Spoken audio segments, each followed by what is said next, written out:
মুরগি, আমি একটু খাবার খেতে বাইরে যাচ্ছি, তুমি আমার বাচ্চাগুলোকে দেখে শুনে রেখো। মোরগ বাচ্চাগুলোকে মুরগিকে দেখতে বলে খাবার খেতে দূরে চলে যায়।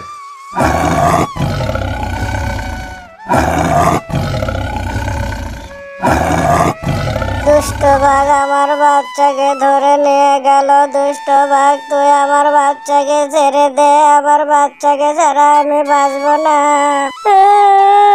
দুষ্ট বাঘ আমার বাচ্চাকে নিয়ে গেল। কি হয়েছে মুরগি, তুমি কান্না করতেছো কেন? কি হয়েছে তুমি আমাকে বলো। মোরগ, তুমি যাওয়ার পর ওই দুষ্ট বাঘ আমার ওই ছোট্ট বাচ্চাটাকে ধরে নিয়ে গেল। মোরগ, মোরগ, তুমি আমার বাচ্চাকে এনে দাও। মোরগ। মুরগি, তুমি একটা কাজও ঠিক মতো করতে পারো না, বাচ্চাটাকে দেখে রাখতে পারলে না। মোরগ তার বাচ্চার খোঁজে বেরিয়ে পড়ল।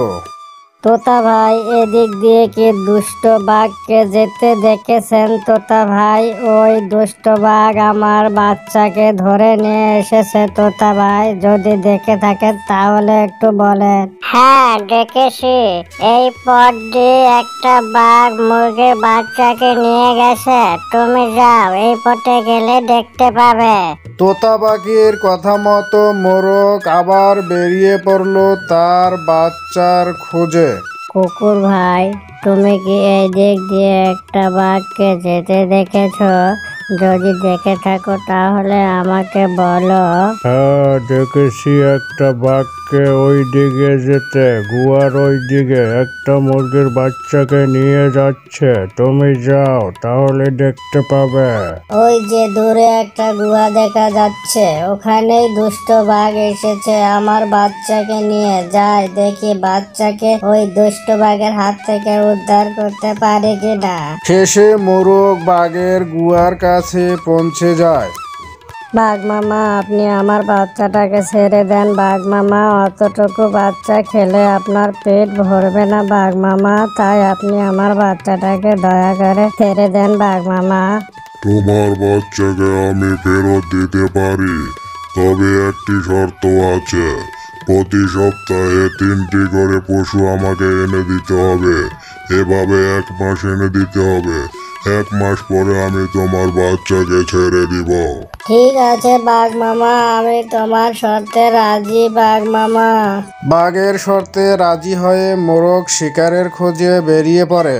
গাধা ভাই, একটা দুষ্ট ছোট্ট বিড়াল আমার ওই বাচ্চাটাকে ওই গুহার মধ্যে নিয়ে বন্দি করে রেখেছে। তুমি আমাকে ওই গুহা থেকে বাচ্চাটাকে উদ্ধার করে দাও গাধা ভাই। ঠিক আছে মোরগ, তুমি চলো। তোমার ওই বাচ্চাকে আমি বিড়ালের কাছ থেকে উদ্ধার করে দিব। গাধা মোরগের কথা বিশ্বাস করে বাঘের গুহার মধ্যে ঢুকে মৃত্যুবরণ করেন। মোরগ গাধাকে বাঘের শিকার বানিয়ে আরো শিকার খোঁজার জন্য বেরিয়ে পড়ে। কে রে মোরগ, তুই তো গাধাকে নিয়ে গেলি, গাধা তো আর ফিরে এলো না, ঘটনাটা কি বল? কাক, এ বিষয়ে তোর মাথা না গলালেও চলবে। তুই কাক কাকের মতো থাক, আমার বিষয়ে কোনো নাক গলাবি না, তোকে বলে দিলাম। মোরগ কাকের জবাব না দিয়ে চলতে থাকে। ছাগল ভাই, ছোট্ট একটা বিড়াল আমার বাচ্চাকে ধরে নিয়ে ওই গুহার মধ্যে রেখেছে। তুমি আমার বাচ্চাকে উদ্ধার করে দাও ছাগল ভাই। আচ্ছা, চলো দেখি। বিড়ালের এত বড় সাহস তোমার বাচ্চাকে ধরে নিয়ে ওই গুহার মধ্যে আছে। চলো যাই, বাচ্চাকে উদ্ধার করে দেই আমি তোমার। ছাগল মোরগের কথা বিশ্বাস করে তার বাচ্চাকে উদ্ধার করার জন্য বাঘের গুহায় ঢুকে মৃত্যুবরণ করে। মহারাজ, বনের ওই লাল মোরগ বনের সব পশুদের ওই গুহার মধ্যে নিয়ে যাচ্ছে, কিন্তু পশুরা তো ফিরছে না মহারাজ। ঠিক আছে কাক, বিষয়টা আমি দেখতেছি। আমি এক্ষুনি শিয়ালকে ওই গুহার মধ্যে পাঠিয়ে দিচ্ছি। সিংহ রাজার কথা মতো শিয়াল চলল গুহার মধ্যে দেখার জন্য ওখানে কি রয়েছে। মোরগ, কি হয়েছে ওই গুহার মধ্যে? আমি এখনই ঢুকবো, সব পশু পাখি যাচ্ছে কিন্তু ফিরে আসছে না কেন? আমি এখনই ঢুকবো ওই গুহার ভিতরে, দেখি কি আছে ওই গুহার ভিতরে। মুরগির সঙ্গে কথা বলে শিয়াল গুহার ভিতরে ঢোকার জন্য আস্তে আস্তে করে এগিয়ে যায়। ওরে বাবা রে, এই যে বাঘ মামা, পালাই পালাই বাবা রে, পালাই, জীবনটা বাঁচাই। বাঘ বেরিয়ে গেছে, এখন যাই আমার বাচ্চার কাছে। ও দুষ্ট বাঘ আমার বাচ্চাকে খেয়ে ফেলেছে, সে আমাকে মিথ্যে বলেছে, আমার সাথে বেইমানি করেছে। বাঘ অনেক চেষ্টা করেও শিয়ালকে ধরতে পারে না, পরে নিরাশ হয়ে গুহার মধ্যে ফিরে আসে।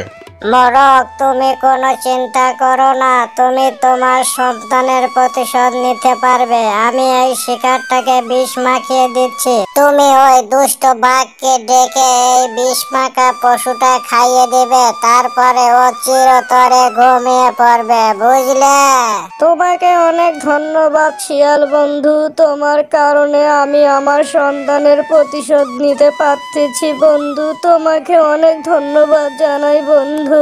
চলো রওনা দে এই বিষ মাখা পশুটা নিয়ে বাঘের গুহার দিকে, চলো আর গুহার মধ্যে যাই। বাঘ মামা আপনি তাড়াতাড়ি আসেন মামা, আপনার জন্য একটা তত্তাজা শিকার নিয়ে এসেছি।